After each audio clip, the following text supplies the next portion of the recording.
No one can say for sure when the Polynesian voyagers first landed on the shores of the Hawaiian Islands, but we know it was at least 1,000 years ago.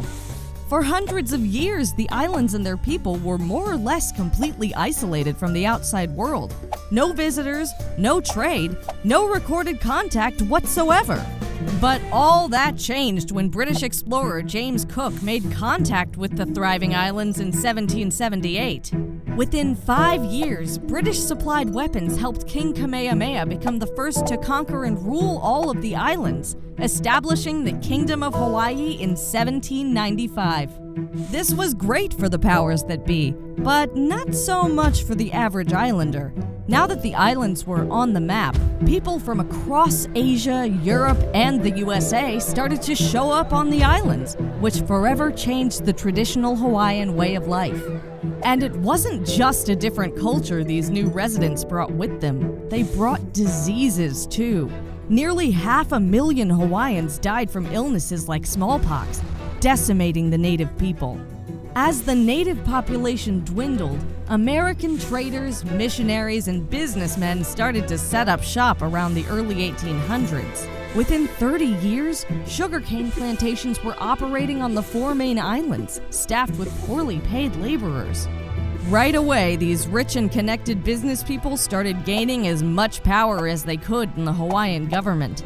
By 1840, they had enough control to cook up a new constitution, which stripped the native king of his power.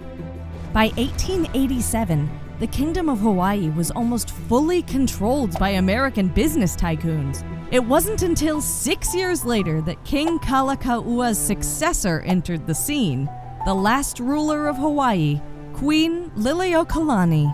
In 1893, she attempted to re-establish royal powers to the Hawaiian people rather than the U.S. She introduced a new constitution that would restore her authority and give Native Hawaiians better rights.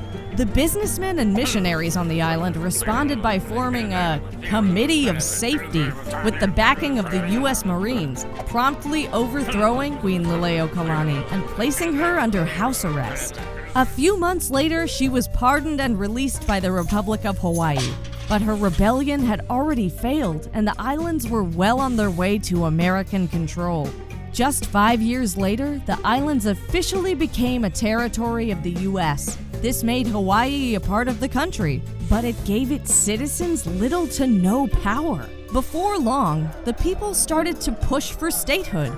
That would afford them the same rights and protections as any other U.S. citizen and allow them to vote for their own representatives. The first proposal was sent in 1903 and roundly rejected. It took over 30 years before a vote was finally held and landed in favor of statehood. Success! Or so they thought. It seemed like Hawaii was well on its way to becoming a state. Until the attack on Pearl Harbor and the start of World War II sidelined things for a while. After the war, calls for statehood started back up again, and before long their bid was packaged with Alaska, who got the thumbs up first. This officially made Alaska the 49th state in January of 1959. And finally, Hawaii became state number 50 on August 21st, 1959. Over 60 years after the U.S. first took control. So while Hawaii might seem like a perfect island paradise today, the journey from independent island chain to kingdom to territory to finally ending up as the 50th U.S. state was, well, anything but picturesque.